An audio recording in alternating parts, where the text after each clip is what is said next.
Please welcome the panel on Can Globalization Be Great Again? Doing Business in a Changing World. Moderated by Julie Yu, news presenter, MediaCorp. The early morning show, it's very rare that I am this upbeat and energized as this time of the day, but I can assure you I'm caffeinated enough, and I'm absolutely thrilled to be part of this very important and lively conversation. Can globalization be great again? I mean, let's face it, globalization isn't what it used to be. The heyday of wide open markets and frictionless flows of goods, ideas, and people has given way to a more fractured, more uncertain, and volatile world.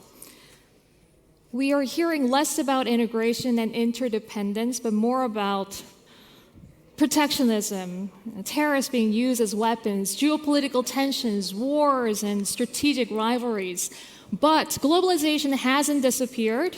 Some say it is in retreat, others say it is in transition. And the debate goes on, but what it is for sure is that companies and governments are adapting. They're rethinking their strategies and dependencies. So what does globalization look like right now in this new environment? And how are companies and governments trying to stay resilient, trying to stay competitive in this uncertain world? And how are governments trying to balance both domestic priorities, but also opening up to the world? So in the next 45 minutes or so, we will explore together with a great panel of guests sitting right next to me here on the stage. It's my great pleasure to introduce you to them. Firstly, Nansam Kim, President of Investment at Naver. He's also the CEO of Poshmark. So not only is he steering big money, but also shaping the future of e-commerce. And to his left is Kyle Preet, who's been the face of FedEx in Asia Pacific for a long time, but just yesterday, been stepping into a new role as Executive Vice President of Planning, Engineering, and Transformation. And to her left is Asim Puri, CEO of Unilever International, leading one of the most recognized consumer brands into new markets and growth. And last but not least, Her Excellency Diarora SC Widya Putri, Vice Minister of Trade of Indonesia, and bringing the policy perspective right from the heart of the Indonesian government. Thank you so much for joining me here on the stage. So I want to just get started with the here and now, the reality check of what globalization looked like from very different perspectives. I want to start with you, Minister Esti, if I may. Oh, okay. It's been exactly 6 months since President Trump declared the so-called Liberation Day, and since then we've seen trade deals and negotiations taking place, including your country. And your country has been, in fact, a deal-making sprint, if I may say, not only signing deals with the US, but Europe and Canada just last week. From your point of view, what does globalization look like right now? Yeah, so firstly, thank you so much for having me here. It's an honor to be with the fellow panelists here today. So yeah, your question is a very interesting one, right? So what does globalization look like right now? We know globalization being this very essence of interconnectedness across the many countries around the world, and how trade is really just leveraging on globalization itself, and how there's this a power that is then contributing and having an impact towards our national kind of stance on certain things. And on the other hand, perhaps given the current geopolitical situation, we're starting to see globalization as more of a multipolar, perhaps reality or power. Mm-hmm. We see that there are certain advancements taking place in several parts of the world. Irrespective of what is happening right now geopolitically, we're starting to understand that there are perhaps new forms of power that is evenly more spread about across the world. And in the case of Indonesia and how we're currently positioning ourselves, despite the current geopolitical situation, is continuously and continuing to do so in terms of really just opening our interaction and engaging with the world. So we see this, yes, as a challenge, but at the same time, it's always been kind of the heart of our foreign policy, making sure that we are engaging in the best way that we can with the world. You mentioned about some of the trade agreements that we've recently just ratified and we're quite happy about. The Indonesia-Canada Comprehensive Economic Partnership Agreement, which was just recently signed. Just last month, the Indonesia-Peru CIPA, Indonesia-EU CIPA is also one that we are finalizing. Well, we finalized, substantially concluded already in Bali. So it's a interesting time for us to continuously engage with the world, and moreover, also exploring the unconventional, perhaps, markets like that in Africa, in Tunisia, Mozambique, and then we have countries like Sri Lanka. So we're continuously opening ourselves up to the world, and I think that, in the very essence, is how we are adapting to the current globalization. Okay, thank you very much, Minister. Turning to more business now, Asim, let me bring you into the conversation. We know that Unilever's products can be found in households across continents, and especially Unilever International. You're focusing more on emerging and underserved markets. From your vantage point, what does globalization look like? Well, I think as a global business, we are present in almost 200 countries. And therefore, for us, we only see opportunity. I think building on the minister's point, while the US tariffs create a lot of news and noise, in reality, there is much growth to be had in markets in Africa. So, for example, Nigeria as a country, 250 million consumers, we are seeing fantastic growth. Not easy to operate geopolitically. Markets like Pakistan and many other markets around the world which are emerging are actually strong growth opportunities with consumers demanding premium portfolio. With the advent of e-commerce, everybody knows literally what's available instantly around the world. So I think for us, the key word is diversification, having local presence in every market, but also not being dependent on any one cluster or market in a big way. We are a truly globally diversified business, and we're always scouting for opportunity in these underserved markets. So we don't see any shortage of growth, and I think we see it just as a small blip in the long-term strategy of growth. And therefore, the focus continues to remain on identifying more unserved and underserved markets and aggressively pursuing growth there. Oh, very optimistic take there. Okay, Kamal, let me bring you in. Logistics, oh my goodness, this is this industry that's been stress tested constantly, if not only from tariffs, but shifts in the trade policies and regulations, the most recent one being the end of de minimis exemption. I wonder, how have your last few months been, especially your operations in Asia Pacific? Sure, Julie, and great to be on this panel. So let me start with, at FedEx, we operate at the center of high-value supply chains. And if you look at it, our global network moves $2 trillion worth of commerce every year. Now, supply chains are reconfiguring, and AI-driven business models are also reshaping the global landscape in an unprecedented manner. But the best part is that, to the point you made earlier, we do have the front row seat to watching all these new emerging trade flow patterns. So my take is that Asia Pacific is the heartbeat of global trade. And allow me to explain why I say that. So when I look at some macro stats, Asia Pacific will account for more than half of global GDP by 2030. We do have the benefit of the demographic dividend. So the rising middle class affluence is boosting consumer demand. My e-commerce colleague here would appreciate that. And when I look at some of the trade deals that the minister mentioned, intra-regional trade accounts for 60% of Asian exports. So, for example, China is the biggest trading partner for ASEAN countries.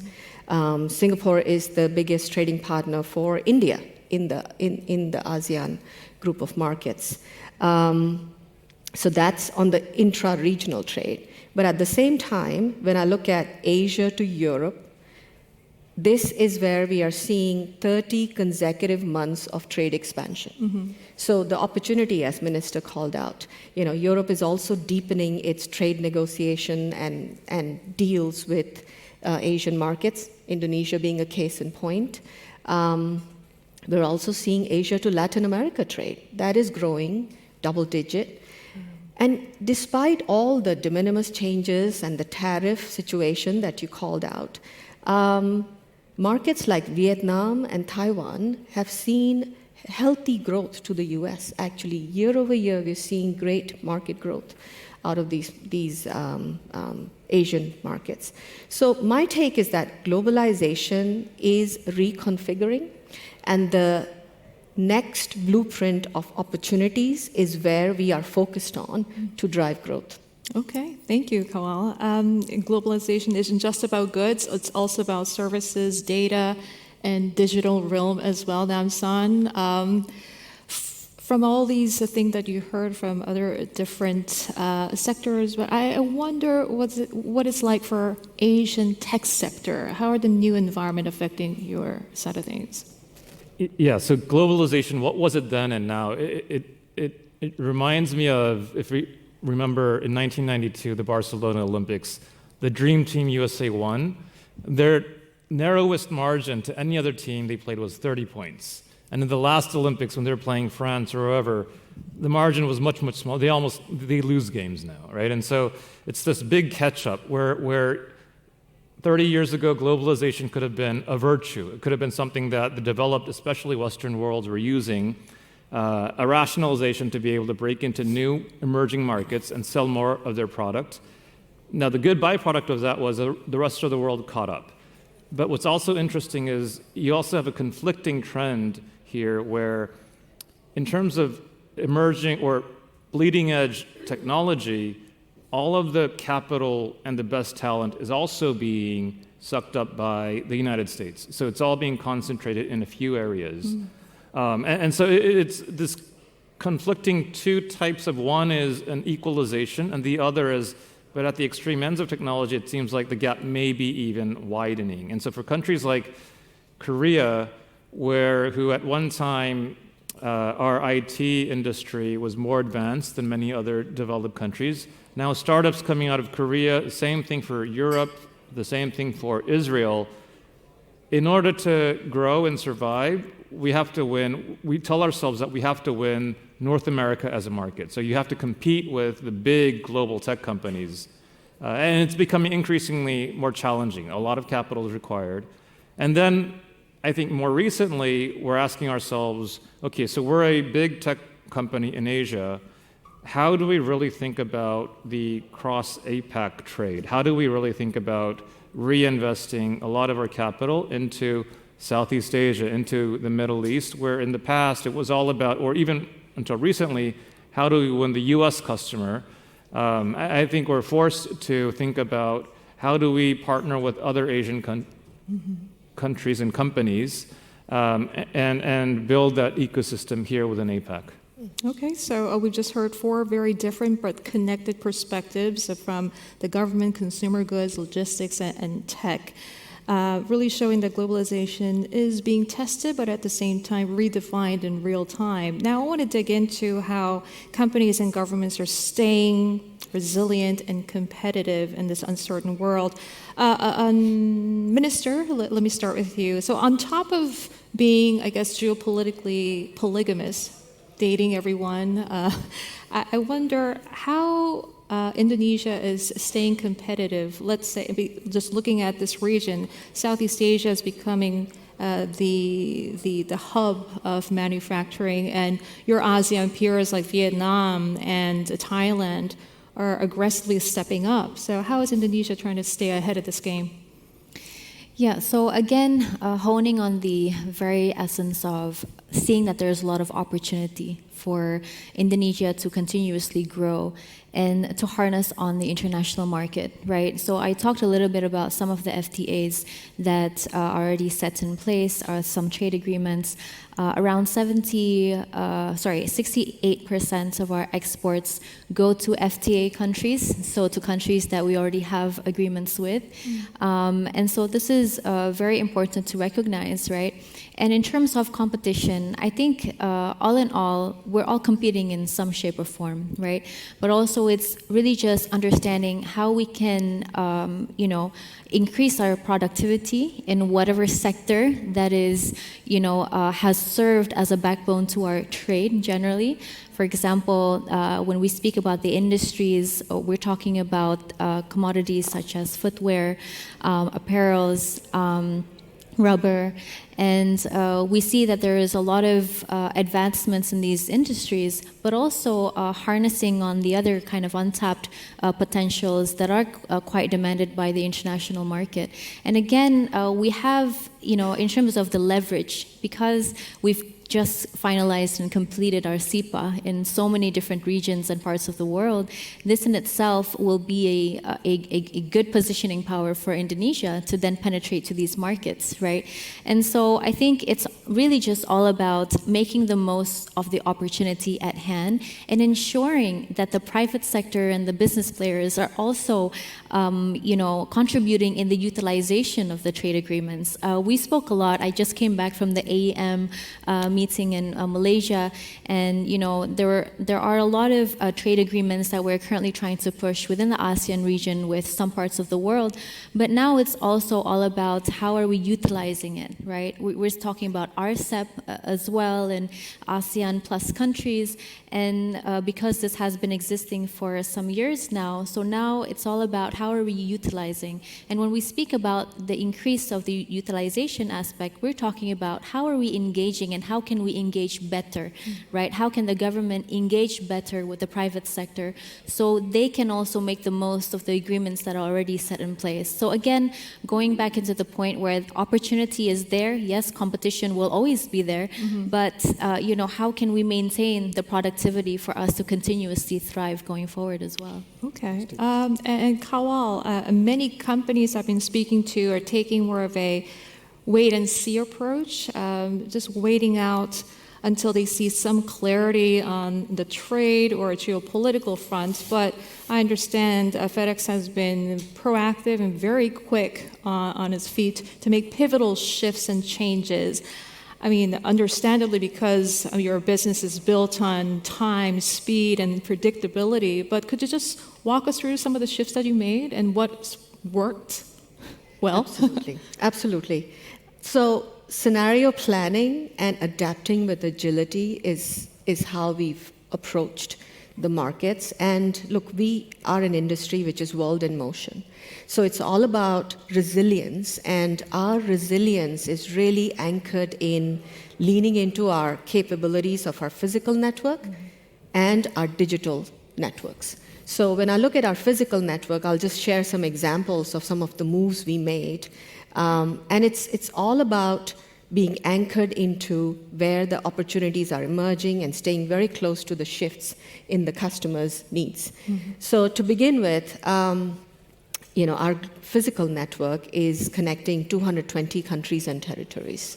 In April this year, in the thick of things that were happening in the regulatory landscape, we launched a flight from Singapore direct to the United States. And this is really to support the growth that we saw coming out of Singapore, Malaysia, Southeast Asian markets, Vietnam. So that's just one example of how we pivoted towards where growth is. But again, planning for these flight networks, the ability for us to do it so much faster comes from the intelligence that we are able to harness from the data that we gather every day. With 17 million shipments moving across our network, we are able to take that data and then convert it into creating that flexibility to manage and match the market demand. I talked about the growth we are seeing to Europe. So, yes, as the tariffs came in, we did see some demands shift from China to the US, and e-commerce volumes were impacted. But we quickly pivoted towards adding more capacity to Europe. Actually, just this month, we've launched another daily flight from China to Europe to capture that growth. So Europe is increasingly emerging as the fulcrum of trade arrangements, in my view. And studies estimate that 35 to 55% of China to the US trade will actually be absorbed by Europe because of rising consumption. Mm-hmm. But then coming back to the intra-Asia trade that I mentioned earlier. So in July, we actually launched a new flight connecting Korea and Taiwan, basically to meet the e-commerce trade growth demands. Just this month, and actually in the next few weeks, we are launching additional capacity connecting Vietnam to Korea. So it's just an example of how we are shifting to where the customers' supply chains are moving to, and our global network provides that resilience for us. So another one for intra-regional is Penang and Bangkok.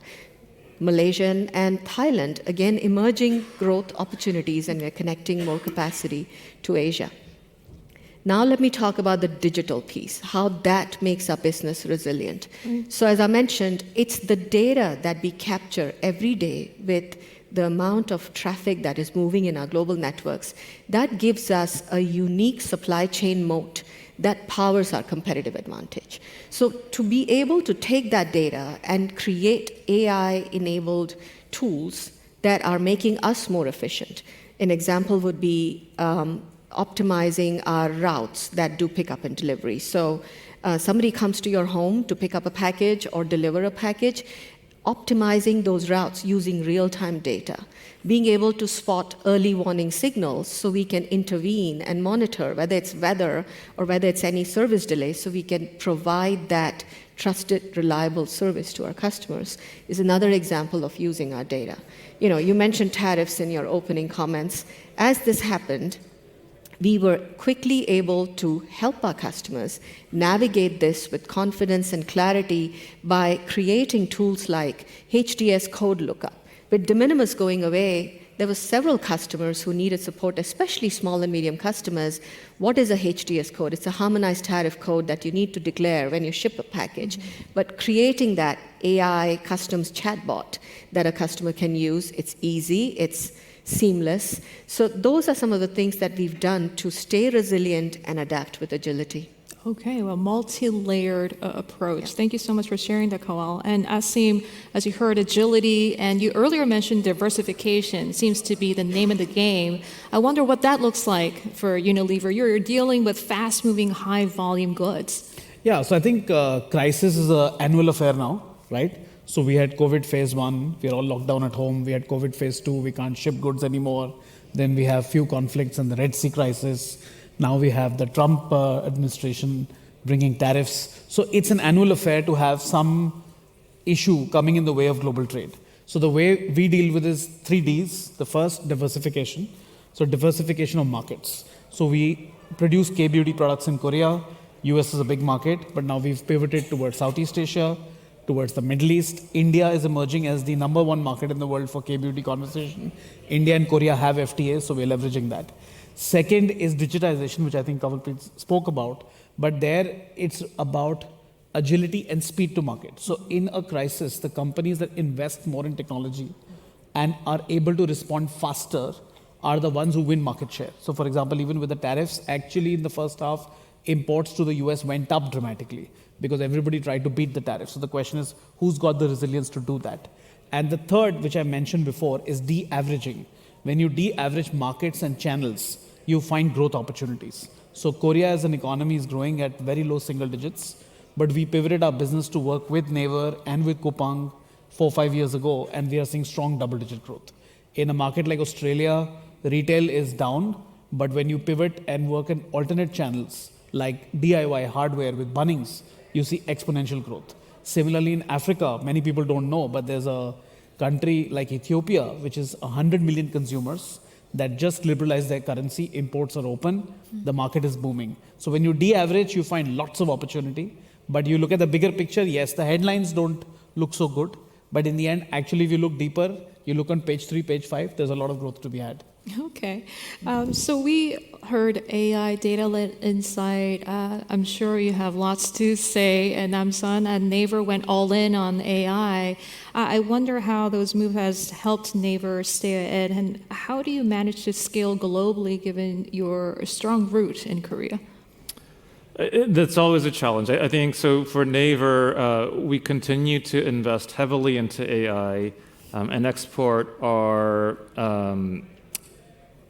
software applications and also our cloud and enterprise services, not only to Korean conglomerates who sell abroad and do business abroad, but also to foreign businesses, especially businesses around Asia, in Japan. We're trying to look into the Middle East these days.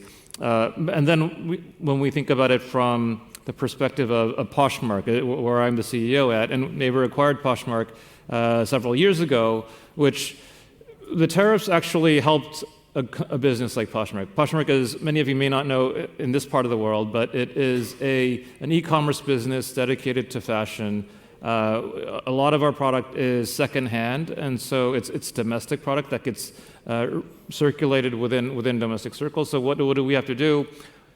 These sort of geopolitics kind of redefine how e-commerce cycles and e-commerce distribution actually works. Now, that said, I think we still live in a time where, because of all these cross-border friction and competition, the power of brand is becoming more important. How do you distinguish yourself? Even in these periods of tariffs, there is still very strong demand. For example, even on Poshmark, for example, the vintage items you see on the streets of Harajuku in Tokyo, right? You're not going to find them, despite tariffs, in the U.S. And then tariffs aren't really going to discourage demand for that. You see this explosion of demand for K-beauty products in the United States. And it's how do you compete on aspiration, brand, and you see the success of Korean content all over the world and even in the Western world. And so I think there is a way where businesses really need to lean into how do you develop your brand, how do you overcome that differential, because the definition of brand is a willingness to pay outsized returns or outsized margins versus the frictions you may have to face. Okay. And this question is for everyone because with so much noise, daily shifts, geopolitical tensions, and so much uncertainty, how do you plan for mid and long-term, rerouting supply chains or doubling down on which market to double down or to exit? These are big decisions. So I wonder, what are some of the key considerations that go into it? Koal, should we start? Sure. So you're right, Julie. I think there is so much noise in our current environment, and it's complex, it's volatile. But as leaders, it's really important to filter the noise and the signals, right? So it's really to focus on what are the signals. And scenario planning underpins everything. Bottom line is there are more interpretations and less facts. So a few signals that we really stay close to, then the first and foremost is stay close to your customers. So listening to our customers, what are their supply chain outlooks like? Where are they moving their production? What are their pain points, especially with the tariff situation? We've spent a lot of time helping our customers to raise their awareness. We are trade practitioners for 51 years, and we've conducted webinars across all of Asia-Pacific markets, helping our small and medium customers understand the ways to continue to grow and be compliant. Mm-hmm. The second signal, I would say, is the emerging trade flow patterns that are driven by the new negotiation deals that are happening. So it's FTAs. Singapore, for example, has 27 FTAs. The RCEP that the minister mentioned, the new European trade negotiations that are going on, I think that is another signal to look at where the patterns are going and where do we need to pivot in terms of growth capacity. I think my fellow panelists have also mentioned some of those things. The third thing I would say is AI is the business model accelerator. And I see it in two ways. Number one, we are also the logistics provider of choice for the industry, where we are seeing tremendous growth, whether it is semiconductors, whether it is assembly, whether it is testing equipment. All of that is where we play. That is a big vertical where FedEx is able to provide a portfolio of solutions. Then it's using the power of AI to actually transform our own business model. And I see it in three different buckets. Number one is getting more efficient, using the power of our data and the intelligence that it creates for us. Second is providing a differentiated product to our customers. And the third piece is really creating new revenue-generating solutions like precision logistics, where we are using sensor-based logistics, especially for healthcare customers, to provide monitoring and intervention. So that's an example. Mm-hmm. The last thing I would say is also collaborating to innovate. That's almost a approach, a framework, not so much a signal, but in this environment, working closely with global tech providers to create solutions that not only help our customers, but also help us become best in class.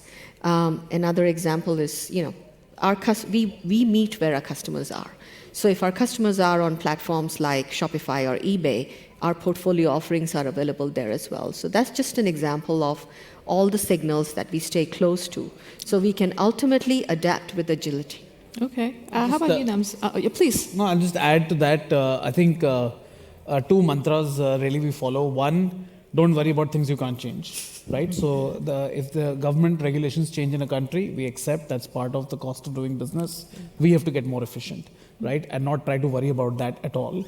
Second, whenever there's a crisis, you have lots of opportunity because there are many players who will not be able to compete with agility. So the second mantra is default answer is yes.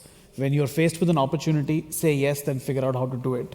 I think these two mantras really help because you don't want to spend more than 5% of your time on external factors that you can't control. You want to spend 95% of your time on what you can do about it, where are the opportunities that are emerging. And again, for every company that is unable to export, you can look at that, or you can look at spare capacity being available. We look at the spare capacity being available, negotiate better costs, leverage into new markets. So I think focusing on what you can do and not worrying about what the next headline is the only way to operate.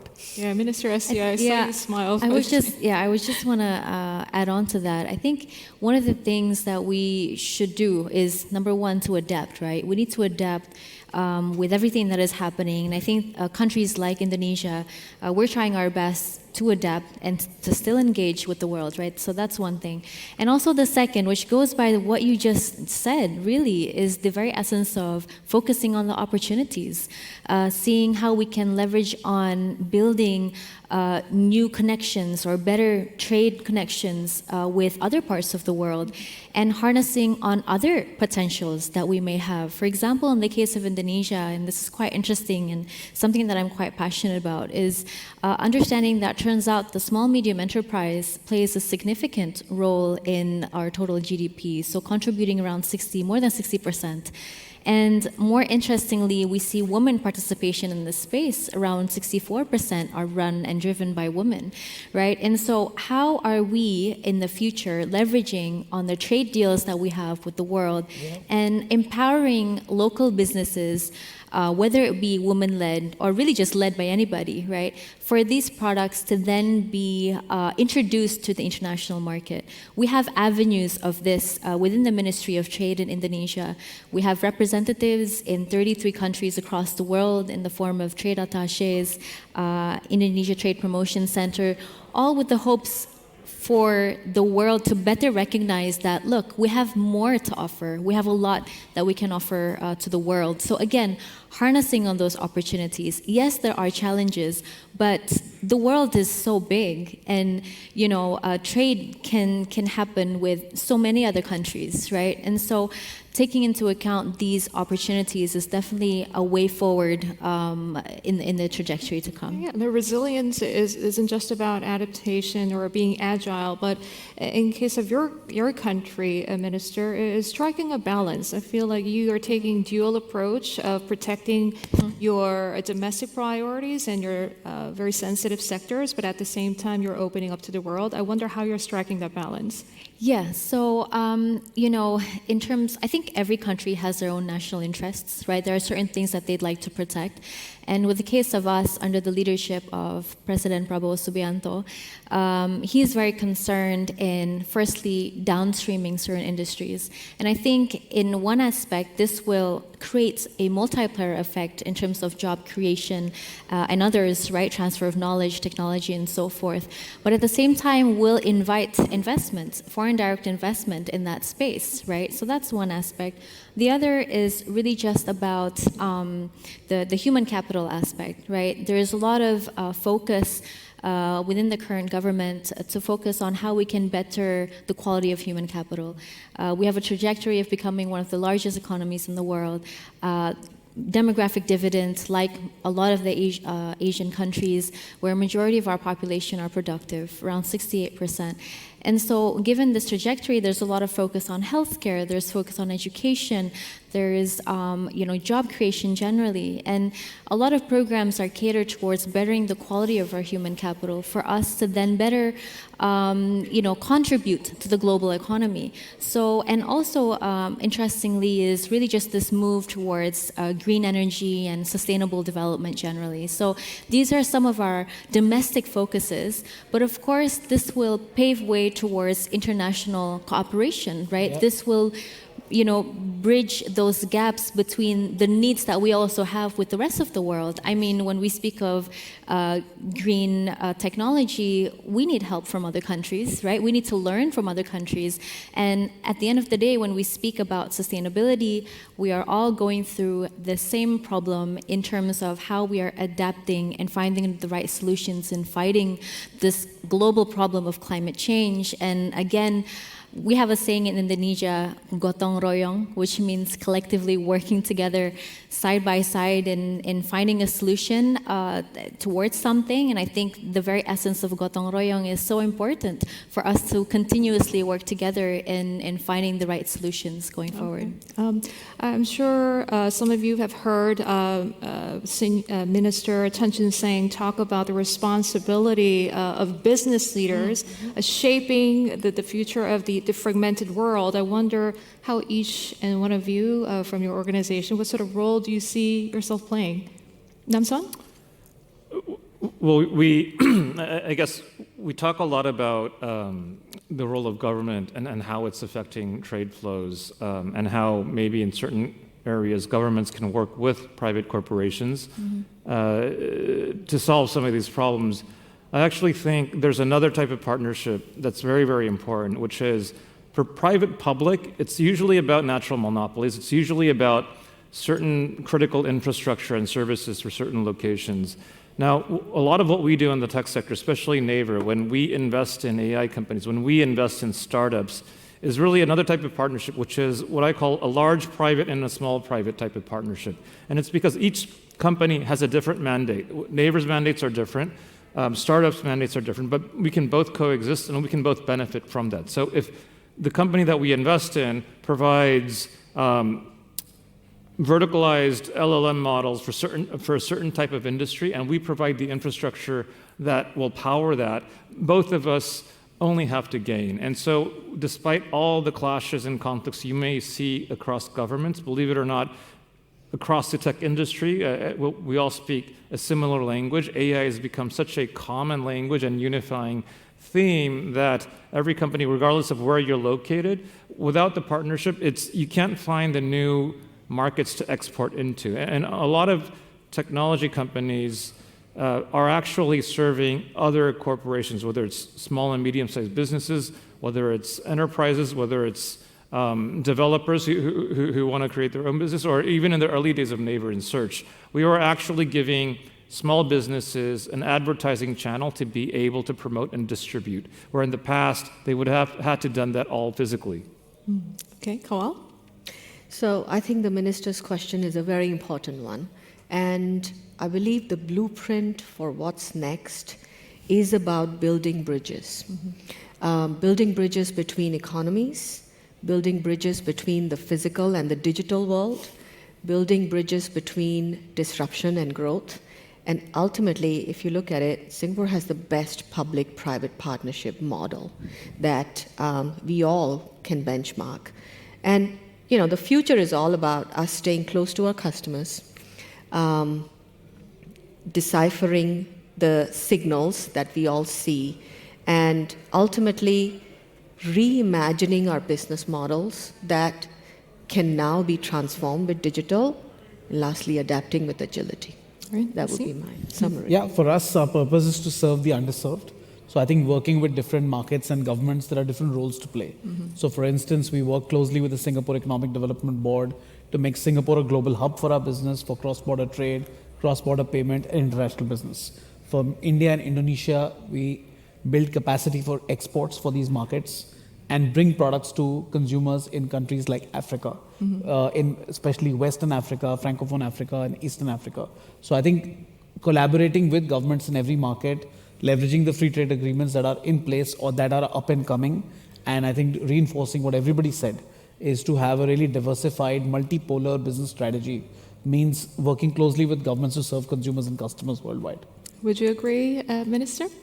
Definitely agree. Definitely agree. I think the participation of the private sector, private-public sector, is really just a backbone to success, right? When we speak about the trade agreements, utilization is another aspect that we need to better focus on. I think when we speak of utilization, we're also talking about socialization. Sometimes business players don't necessarily know, right, that there are new trade deals that are currently intact and can be utilized. So I think a better engagement with the private sector and having that kind of collaboration is key for success. All right. Well, to close, perhaps each of you can share a final thought, and maybe this could be a question to all of you too. As you look to the future, do you think the pendulum of globalization will swing back to the the heyday of globalization, so to speak, the openness and integration, or are we set in a new, more fragmented normal? Just with that in mind, I wonder if you have any one advice for companies that are trying to find their footing in these uncertain times. Nasan? I actually think the pendulum will swing from left to right, but it'll continue to swing forward, because even today, globalization, we feel the definition to be different because we already accept so much of our differences and we're already coexisting. So governments may have conflicts, but private corporations are already figuring out, we're already trying to find how do we coexist with each other. And the opportunities will continue to be there. And competition, actually, I think in the past it was about how do you try to optimize costs? How do you try to offshore to lower cost sources of whether it's labor or resources? But now it's really how do you find the new demand? And so when we work with a lot of our other own B2B customers or the companies that we invest in, is how do we help them find those new sources of demand? Okay, Nicole? I think interestingly, my themes are very aligned with what we've just heard. So globalization is reconfiguring. However, we are living in an increasingly interconnected world. And I see opportunities, and that is why we are well positioned, because our mission is to make supply chain smarter for everyone. So that's would be my 2 cents. I appreciate it. And Naseem? I don't know which way the pendulum will swing, but I do know crises will come. And I think the one word I would recommend to everybody is be a pioneer. Pioneer new markets, pioneer new channels, pioneer new sourcing, and pioneer new business models. That's the way to deal with the crisis. Appreciate it. Thank you. And I think perhaps, it's hard to predict the future, right? But perhaps globalization in the next 5-10 years would mean, economic power being more spread across different regions. I think there are contributions in which some countries across the world can play in navigating this power kind of spectrum. But at the same time, something that I think would always be there is this trend of navigating our way towards a better and more sustainable future. So sustainability will always be kind of at the center of development, and I think businesses should also find ways as to how we can better navigate, and also within the government, how are we creating policies that cater towards the problems that we will face and continuously face as well in the future. Okay, on that hopeful note, that brings us to the end of this panel. Thank you very much, everyone, for a very candid and rich insight, and for everyone for being part of this conversation. Thank you very much. Thank you. Thank you.